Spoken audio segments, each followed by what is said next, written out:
E aí, tudo pronto pra gente desvendar de vez a prova de linguagens do Enem? Se ela parece um bicho de 7 cabeças, pode ficar tranquilo. Hoje a gente vai quebrar esse código juntos e entender exatamente como ela funciona. Pois é, muita gente sente que essa é a prova mais subjetiva, cheia de pegadinhas, né? Mas a verdade é que ela tem sim uma lógica. E é essa lógica que a gente vai mapear aqui. Não é um enigma indecifrável. É um padrão que, uma vez entendido, faz toda a diferença.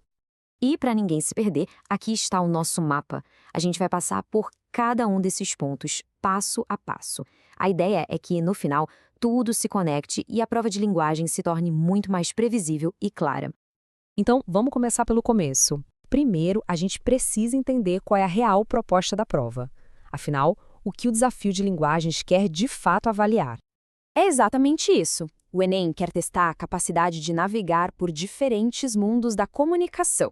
Não basta só decodificar as palavras. É preciso ir além, entender a intenção, o contexto, a mensagem que está por trás de cada formato, seja um poema do século XIX ou um meme que viralizou ontem. E já que a gente está falando de formatos diferentes, uma das melhores estratégias é focar naqueles que são figurinha carimbada na prova. Vamos dar uma olhada nos gêneros favoritos do Enem? Começando por um clássico absoluto, tirinhas e charges. Pode contar com elas, todo ano estão lá. E apesar de parecerem simples e divertidas, elas são um prato cheio para a prova, porque vêm carregadas de crítica, de ironia e de muito significado. Certo, mas como analisar isso na prática? O segredo está na relação entre o que está escrito e o que está desenhado. Muitas vezes a crítica, a piada, nasce justamente desse choque entre palavra e imagem. A pergunta que precisa ser feita é sempre: qual problema social ou qual questão política está sendo apontada aqui? Agora, vamos para outro gênero que sempre marca a presença: a publicidade. E aqui, a regra é clara. Todo texto publicitário tem um objetivo muito bem definido, que é o de persuadir. Então, a análise vira um trabalho de detetive. Para quem essa propaganda foi feita e como ela tenta convencer essa pessoa? Uma dica de ouro é ficar de olho nos verbos no imperativo, como compre, faça, experimente. Eles entregam a intenção do texto. E, claro, a imagem e o texto trabalham juntos para criar o desejo. Chegamos agora nos textos literários, que, para muita gente, são a parte que dá um pouco de medo. Mas calma, não é preciso ter lido todos os clássicos da literatura para conseguir interpretar os trechos que caem na prova. O foco do Enem aqui é na capacidade de interpretação. O mais importante é conseguir captar o tema central.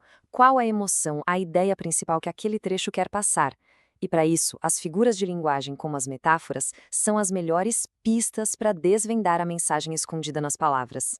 Muito bem. Agora vamos falar sobre um conceito que conecta tudo o que a gente viu até aqui e que é talvez a alma da prova de linguagens do Enem: a leitura de textos multimodais. Esse nome pode até parecer complicado, mas é algo que a gente vê o tempo todo.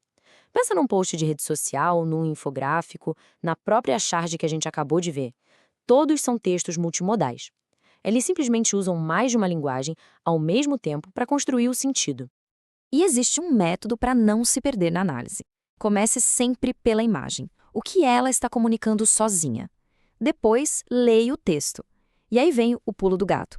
Conecte as duas partes. Veja como elas se complementam ou até se contradizem para criar o sentido final. É como montar um quebra-cabeça. E a gramática? É preciso decorar todas aquelas regras, nomes e classificações? Felizmente, a resposta que o Enem dá para essa pergunta é um sonoro e aliviado não. E isso é libertador, não é? Em vez de perguntar a classificação de uma oração, a prova vai querer saber por que o autor usou essa palavra e não outra. É a gramática vista como uma ferramenta de estilo, de persuasão, e não como um conjunto de regras frias e isoladas. Ok, a prova já está decodificada. Agora a gente precisa falar sobre as estratégias práticas, aquelas dicas que ajudam a ganhar tempo e, claro, pontos na hora da verdade. Olha que interessante essa comparação. A maior virada de chave, a dica de ouro, é ler o enunciado e as alternativas antes de mergulhar no texto. Pode parecer estranho, mas isso transforma a leitura. A gente deixa de ler passivamente e passa a ler ativamente, como um detetive procurando as pistas para resolver um caso.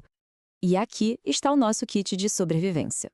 Olhar a fonte do texto já dá o contexto. Sublinhar o que a questão realmente pede evita erros de desatenção, e a técnica de eliminação é fundamental. Muitas vezes é mais fácil encontrar as alternativas erradas do que a certa de primeira. E claro, não dá para ficar preso em uma questão só. Essa frase resume perfeitamente a filosofia da prova. A gente não deve ser um leitor passivo, mas um analista. É preciso se perguntar: qual é a função deste parágrafo? Qual a intenção do autor aqui? O que este texto quer provocar em quem está lendo? Com isso, a prova de linguagens deixa de ser um enigma e se torna um jogo de estratégia. Com as ferramentas certas, cada questão é uma peça que se encaixa perfeitamente no lugar. Agora, o caminho está traçado. É hora de praticar para chegar lá com total confiança.